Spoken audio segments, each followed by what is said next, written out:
just before we get started, this is the second time recording this. We tried recording this last week and well, didn't go too well. Zoom kind of didn't record that, so now we're kind of recording on so many different cameras here and there. So yeah, I think we'll get it this time. Yeah, Yeah, fine.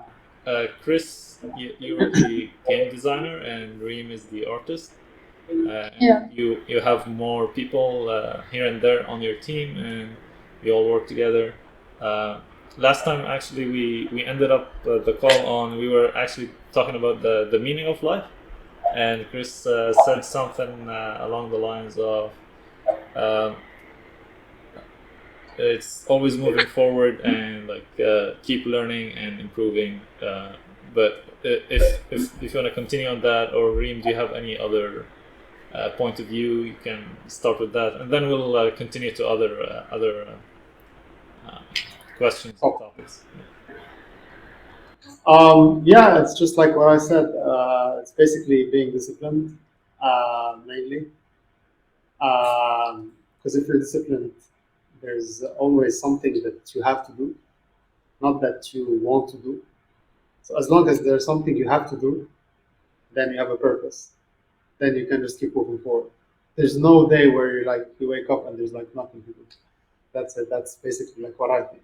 Yeah, that's amazing. Actually, I have a friend where he has to fill his schedule with like multiple things so that he doesn't feel like he has nothing to do. But this is like, if you have a purpose, then your schedule is always filled. So that's a good idea. Yeah, exactly. And he must be like always busy, or at least trying to be busy. Yeah. Okay. What about you, Reem? Meaning of life. Yeah. Such a deep question. I think just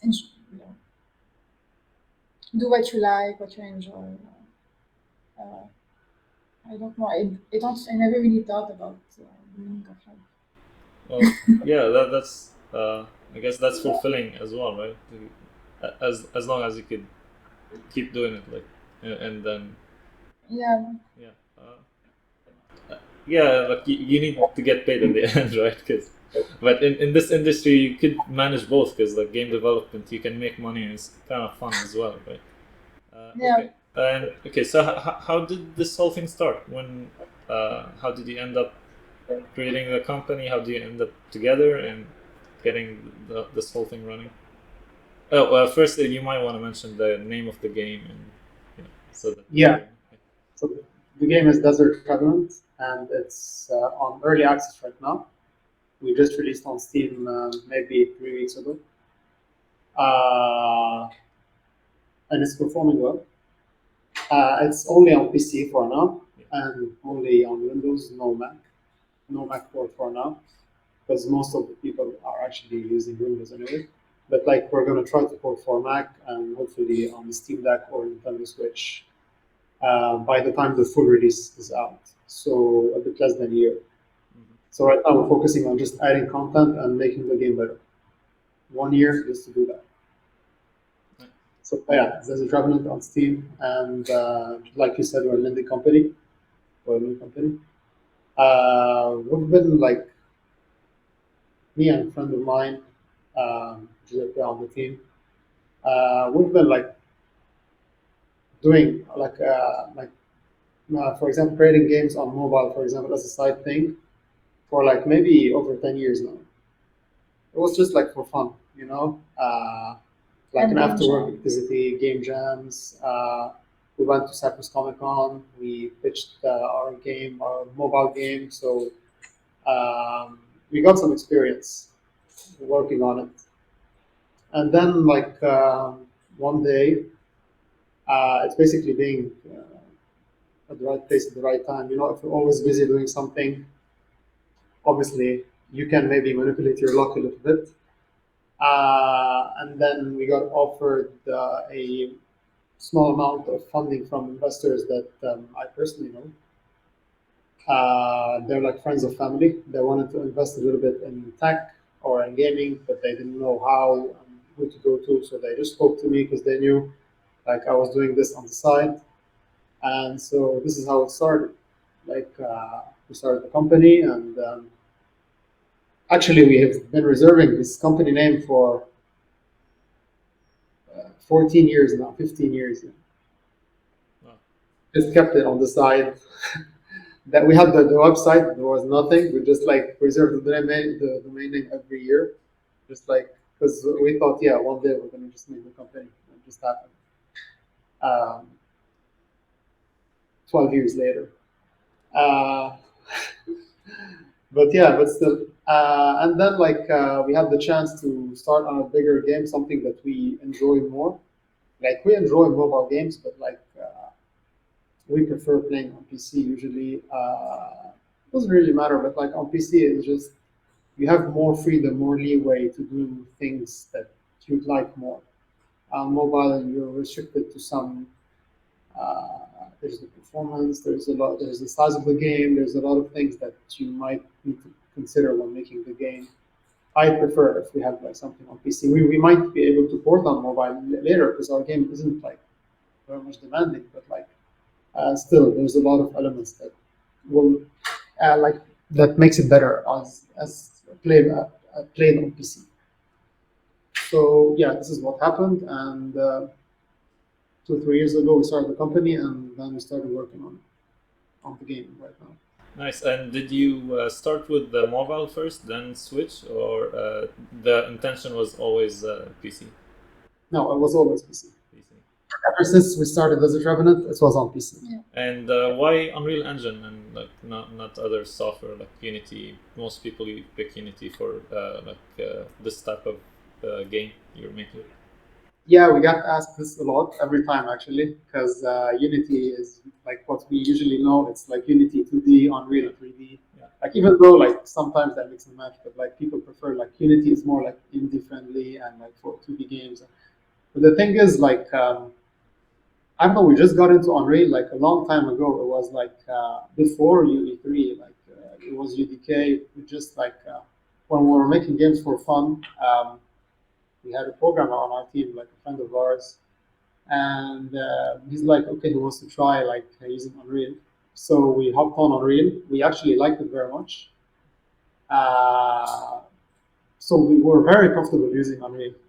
And that's why we said, okay, we're going to try using Unreal. It's not going to be ideal, but there's a lot of potential on Unreal. Even though the world is still not very um, indie friendly in some ways, even though they actually added like the blueprint part to their engine, which is actually great.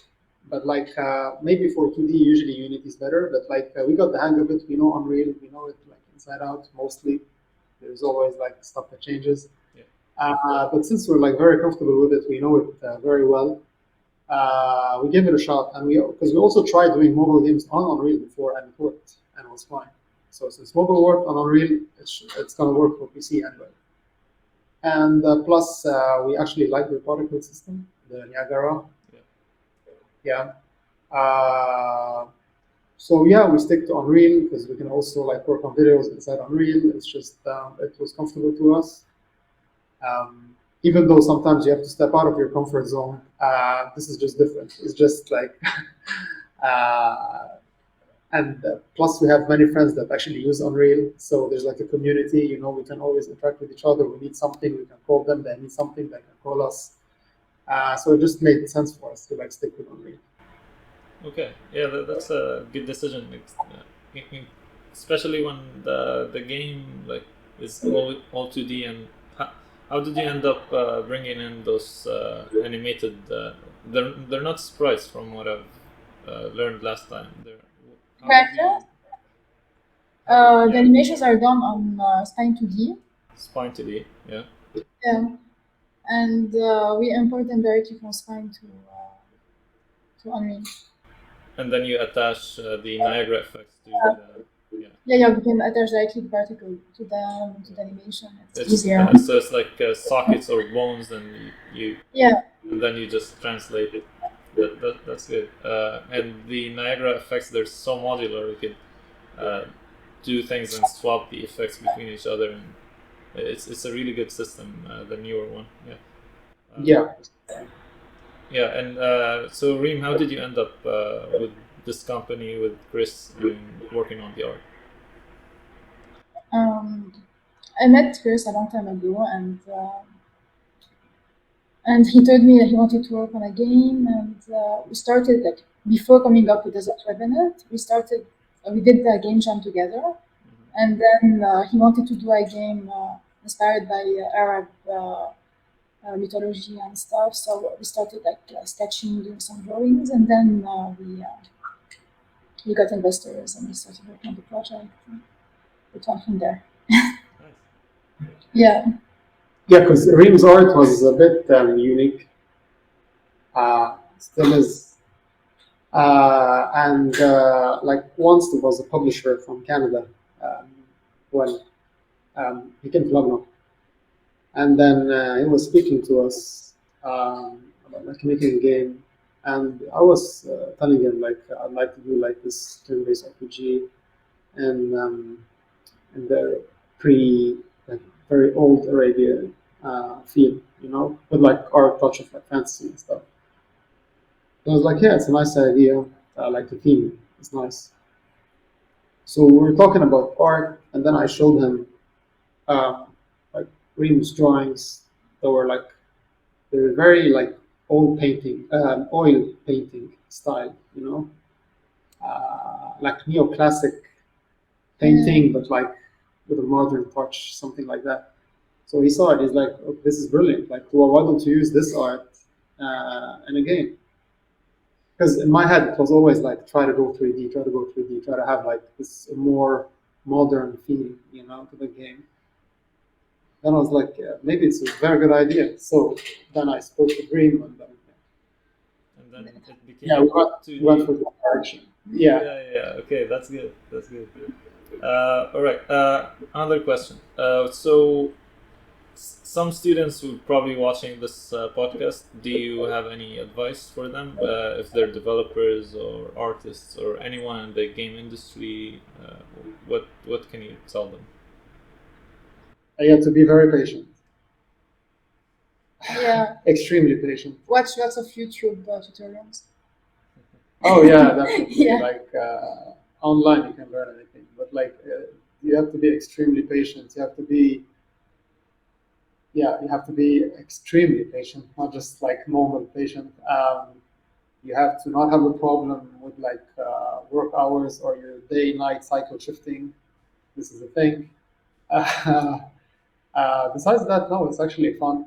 The problem is you don't have time to play games when you make games. It's either this or that. Uh, but it's really fun. Like every day you work, time passes by so quickly because there's always something to do. Like you never wake up and there's like, okay, what am I going to do today? There's always stuff to do, all the time. Every day, every hour, every minute, there's something you have to do and you can do and you should do. And this is why we enjoy it mainly. And it's nice because it's very team based. Yeah. So someone like obviously you have a lot of like solo indie developers that do really well, but like I advise people to actually try to try get game jams, try to find a team, try to find like friends that they can work with. It's better if they're friends because you spend a long time just speaking with each other all day because we're all day like on Discord, we're all day communicating with each other. So you have to have a little bit of there has to be like the social side in you. You have to be able to communicate all day with people. It's better because it will lead to better results. If each one does like their own thing, it might be a bit harder to achieve what you want.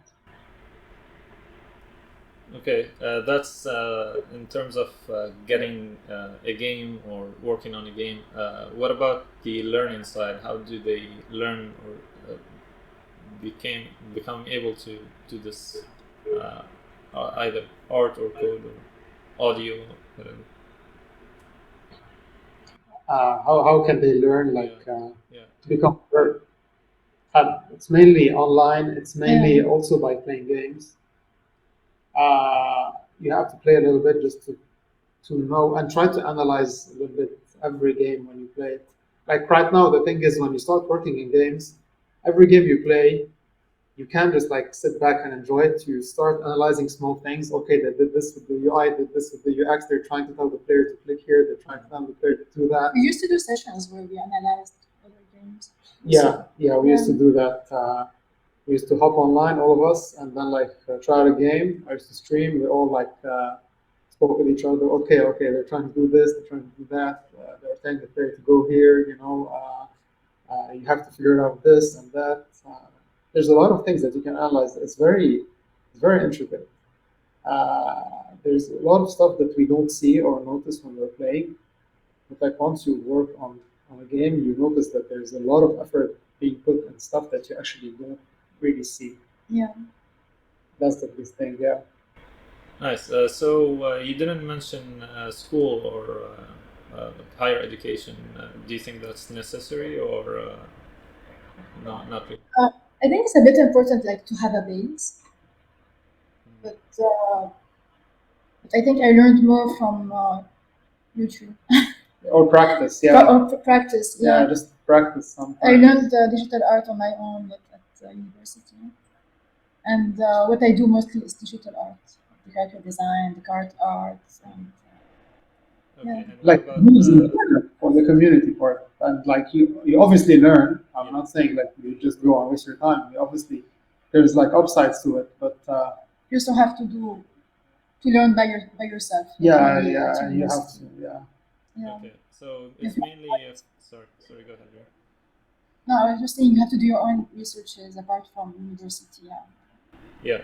Yeah, That's I do agree with the community side of university. That is, if it's a good community, because a lot of video game courses or schools, they attract gamers, not game developers. So kids would be there playing games. So it really depends on the school and community. But community helps a lot. And if you're not learning at a school, I guess try to find a community somewhere else, like on Discord or like you guys made game, went to game jams and made community there, and that's where you got to know people and learn from each other, correct? Yeah, exactly. Like when we were in uni, there was no game design curriculum in Lebanon, especially. Like this that doesn't exist.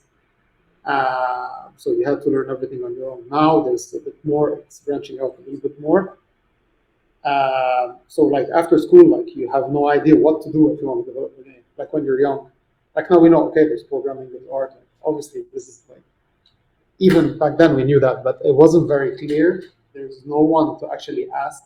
There's nothing to do. Like you're just standing there. It's not. It's extremely uncommon. It was extremely uncommon. Like obviously Yeah. like that. So How many years is that? How many years ago did you go to school? 15, 16 years ago. 15, 16. Okay. So for me was that maybe I was looking maybe 5, 6 years ago. I was looking in Lebanon for a school for like, game development, but I couldn't find any. But I did find the Beirut Digital District with the Joseph Hazan. And Yes. yeah, so went there. We did a game jam and got to know a few people, but there is not really like a full-on course. Joseph does teach one course, like a level design or something like that in a university, but it's not fully dedicated to just game development. Yeah. So Yeah, it's hard to pick up at least. So there's something. yeah, someone should start a school there, and then get some game developers in Lebanon. Yeah, I think the most important part is maybe if you're like trying to be a game developer, the important part of uni is like trying to connect with other game developers. Maybe you can team up and like create a game.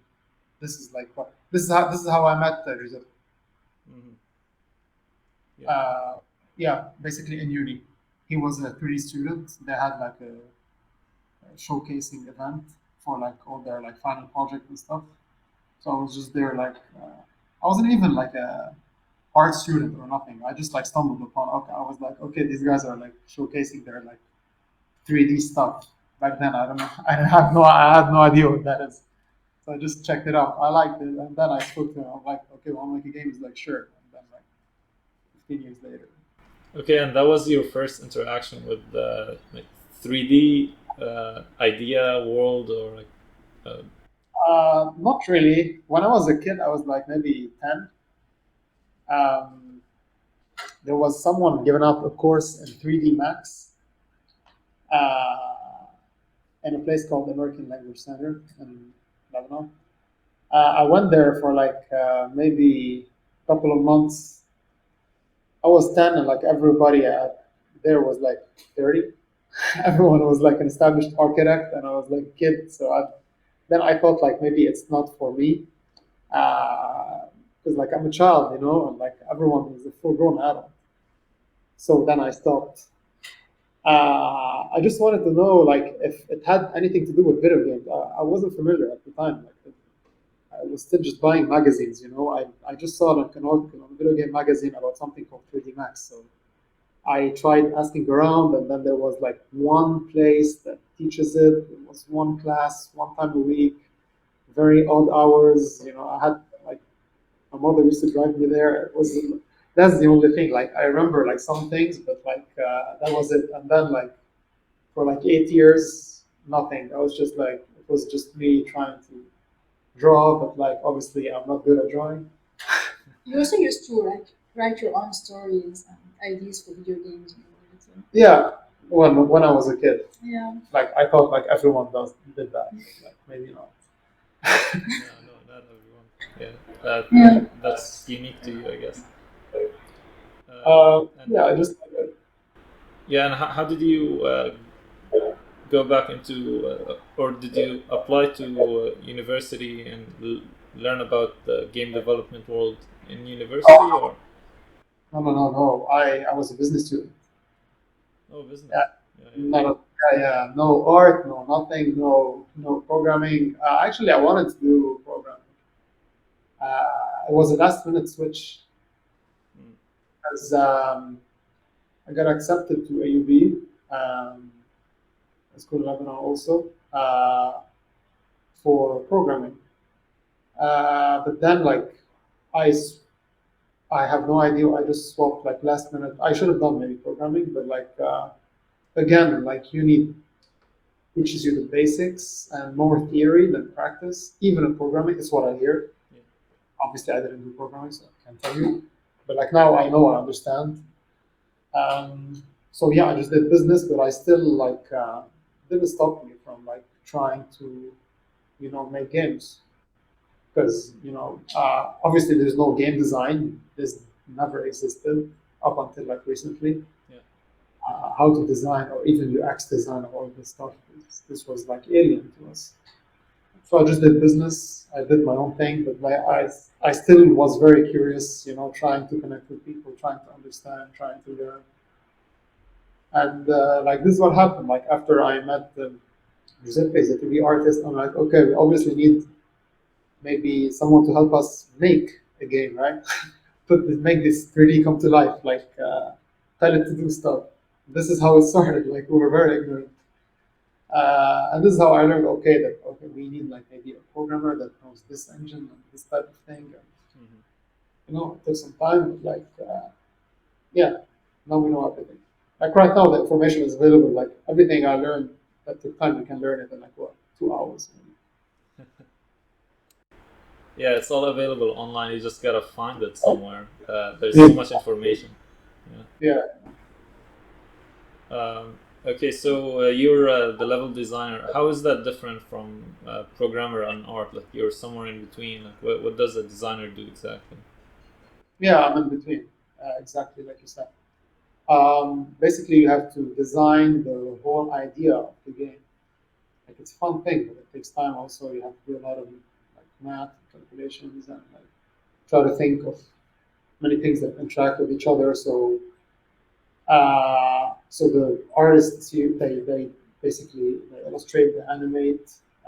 They also work on UI with me, and the programmers they make everything work.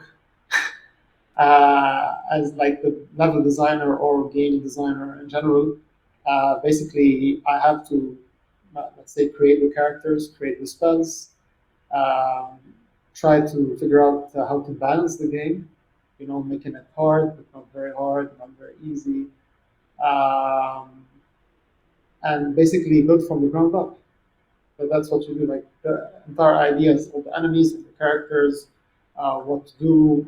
And since we're in the company, we all have multiple roles. It's not like only one thing. So yeah, I have to also, for example, design the UX, the user experience, with artists as well. We work together. So okay, now we're gonna have the tutorial here. What should we add to the tutorial? What should we add? Every button you click, leaderboards where they should be. They should be on the main. Like all of these details are also like work on them as well. And I try to communicate with like the entire team. Like making sure that the vision is implemented in the game. This is very important because it needs to be homogeneous. You have someone working on the particles. You have like a character illustration. We need everything to like blend in properly, be thematic, and like you understand like we can't each go in a different direction, and this is like actually like maybe the hardest thing to do. Yeah, even in just the art pipeline, having all the assets to look like they belong to the same style is difficult, and there's also another level of that in design where you cannot start, I don't know, going off in different directions where the story doesn't align or the gameplay is just too different. So there's also this element of trying to keep things similar but a little bit just different, so that you can feel like there's a progression or different types of things to do. Yeah, it's a difficult balance, I guess. I've never had to think about the game design too much because I'm mostly doing the art related things like Reem. So Reem, how did you end up um, knowing about this field? When did you start learning and get into university, or did you know from a young age that you wanted to do this, or? Yeah, I started drawing when I was really young. My grandmother is an artist, so she used to always push us and teach us how to draw and paint. And I was always that student in class, like drawing and sketching during courses. And when I grew up, I decided to do illustration. So I got an Alba, and then I really liked animation. So yeah, So you so I studied got it as animation. yeah. Sorry. Yeah, yeah. Studied animation at Alba in Lebanon.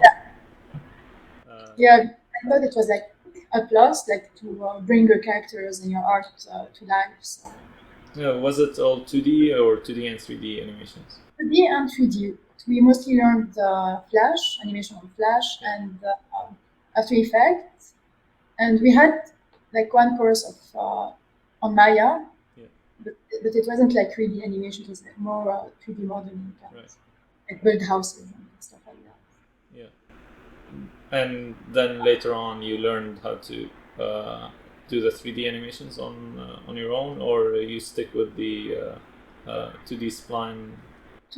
Yeah, Spine I learned basically on my own through YouTube tutorial and their website, and it's a mix between 3D and 3D because you have the mesh and the bonds and the vertices. So it was a bit hard for me at the beginning, but I chose to it. So you do still use some 3D objects animated in the game, or it's all everything is Yeah, everything is 3D.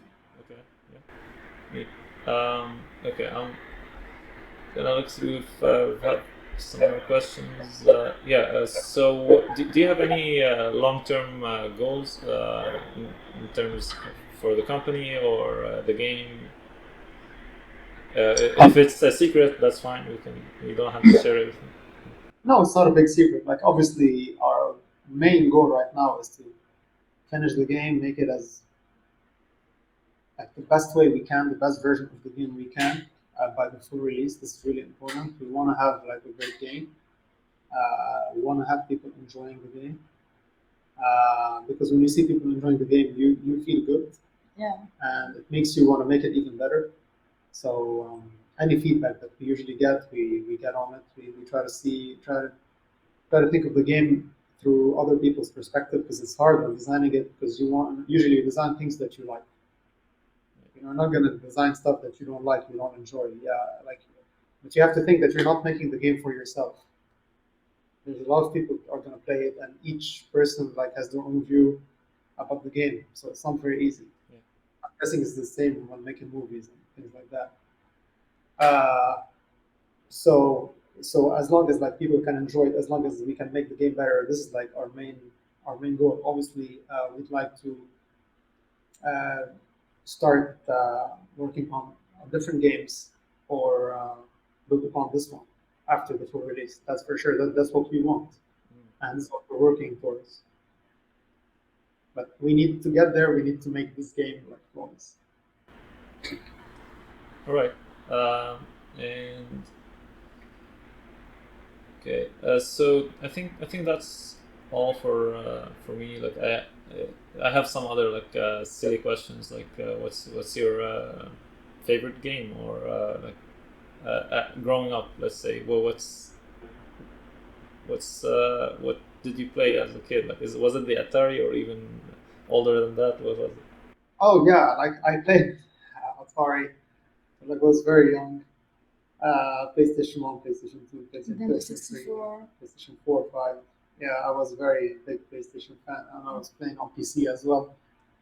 My favorite game, when I was very young, it was Pokemon on Game Boy.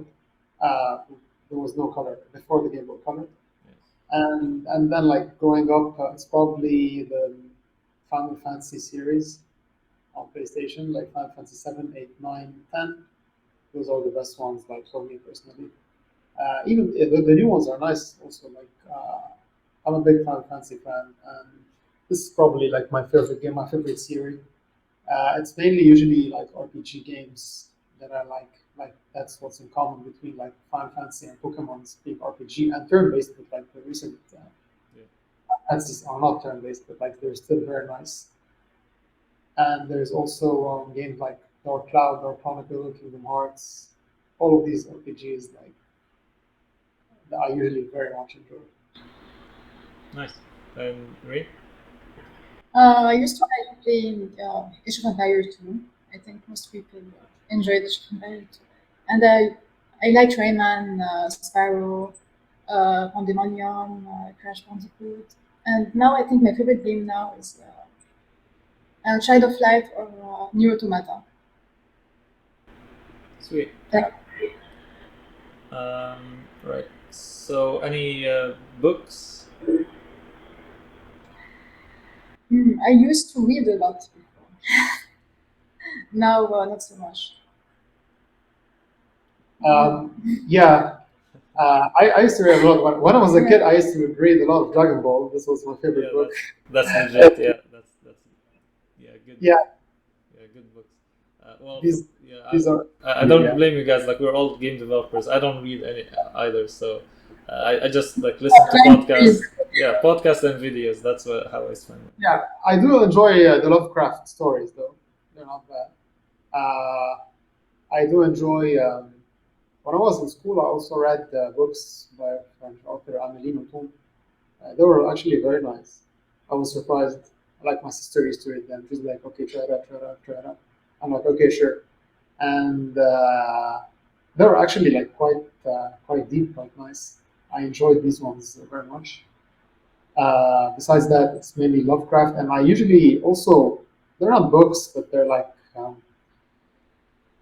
not like storytelling books, but like I used to read a lot about like mythologies. I have so many books about mythology, like the Greek mythology, the Mesopotamian mythology, Yeah. ancient Egypt, Hindu, like all of them. You know, like I love these. I actually used to be, still am an avid reader and learner of like mythologies. Yeah, that helped you a lot with the game. So it almost Yeah, definitely. It helped a lot. Yeah. That's good. Okay, how can people get the game, and where do they go? I'll leave links in the description, but if you want to tell them, you can. Yeah, like if you go to our website, there's a link that redirects you to Steam. Right now, the game is you can get it only on Steam. Uh, we might be also selling it in other stores very soon. But like for now, it's available for 14.99, I think, on Steam. That's US price. Obviously, there's localization, so it's a different price for each country. It might be lower in various other countries. But right now, we're just using like the base price in US. It's like 14.99. That's what Steam recommends. And it's the early access price. Obviously, when the full release comes out, it tramps up a little bit more. It's not going to be a crazy price. It's just going to get like a bit higher because right now we're still working on the game. We're still making sure like the game is working well. Um, we're focusing on like mainly listening to the entire community. We get a lot of private messages. We get a lot of people telling us we like this or that or this or that. So we're trying to like make sure that everyone can have fun, but like you got to keep the balance. Nice. Okay, so you heard it, people. Just download the game and give Reem and Chris some feedback. This will help a lot for the full release and some more games in the future. Yeah, of course. This would be great. Cool. It was nice talking to you guys, and we'll see you, I guess, some other time. Yeah, sure. Very nice talking to you. That was good. See you guys. See you. See you. Bye. Thank you. Bye.